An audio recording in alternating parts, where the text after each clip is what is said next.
Hello అండి, welcome to సిరి అక్షయం. ఈరోజు తొలి ఏకాదశి రోజు చేసే జొన్న పేలాల పిండి ప్రసాదం చూద్దామండి. చాలా ఈజీగా అయిపోతుంది. ఈజీ వేలో చూపించాను, ఒకసారి చూసేద్దాము రండి. ముందుగా 1 కప్పు జొన్నల్ని తీసుకొని స్టవ్ ఆన్ చేసి ఒక గిన్నె పెట్టుకొని అందులో 3 కప్పుల నీళ్లు పోసుకొని నీళ్లు మరిగాక ఈ జొన్నల్ని కూడా అందులో వేసి 2-3 నిమిషాలు ఉడికించుకోవాలి. ఇలా జొన్నలు ఉడికాక స్టవ్ ఆఫ్ చేసి ఆ జొన్నల్ని స్ట్రెయిన్ చేసుకోవాలి.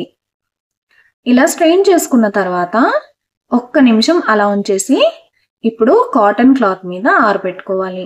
ఇలా 2-3 గంటలు ఫ్యాన్ గాలి కింద ఆరిపోతే సరిపోతుందండి, లేదా ఓవర్ నైట్ ఆరబెట్టుకున్నా సరిపోతుంది.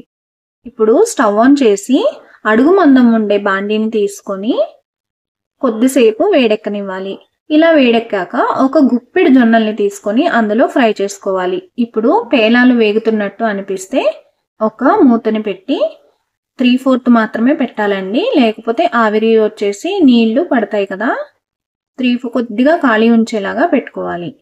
చూసారు కదా, ఇప్పుడు పాప్కార్న్ లాగా చక్కగా పేలాలు వేగుతున్నాయి. ఇలా వేగాక కొద్దిగా జొన్నలు కూడా మిగులుతాయండి, ఏమీ పర్వాలేదు, అది కూడా మనం మిక్సీలో వేసుకోవచ్చు. ఇలా పేలాలన్నీ మిక్సీలో వేసుకొని మిక్సీ చేశాక అందులో 1 కప్పు బెల్లం కూడా వేసి 1/2 టేబుల్ స్పూన్ యాలకుల పొడి వేసి మిక్సీ చేసుకుంటే అంతేనండి, మన స్పెషల్ ప్రసాదం రెడీ అయిపోయింది.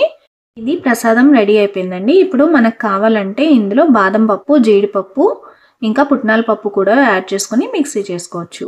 Like, share and subscribe.